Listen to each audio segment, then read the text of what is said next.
Hi అండి. ఈరోజు మనం మిల్లెట్ మిక్స్ చూర్ణం రెసిపీ ఎలా చేయాలో చెప్తున్నాను. 2 స్పూన్స్ మిల్లెట్ మిక్స్ పౌడర్ తీసుకొని ఒక బౌల్లో వేసుకొని దానికి కొద్దిగా వాటర్ పోసుకొని ఉండలు లేకుండా కలుపుతూ ఉండండి. నేను 2 స్పూన్స్ పౌడర్కి 200 ml వాటర్ పోసానండి. స్టవ్ ఆన్ చేసి మీడియం ఫ్లేమ్లో పెట్టి ఈ మిల్లెట్ పౌడర్ మిక్స్ని కలుపుతూనే ఉండండి. స్లిమ్లో పెట్టి కలుపుతూనే ఉండండి. నేను ఒక టేబుల్ స్పూన్ షుగర్ తీసుకున్నానండి. మీ ఇష్టం, బెల్లం అని తీసుకోవచ్చు, ఏమన్నా తీసుకోవచ్చు. దాంట్లో చిన్న టేబుల్ స్పూన్ చూర్ణం పౌడర్ అండి. అదంతా ఒక పొంగొచ్చే వరకు కలుపుతూనే ఉండండి.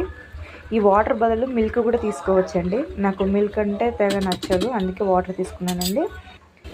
పొంగొచ్చే వరకు కలుపుతూనే ఉండండి.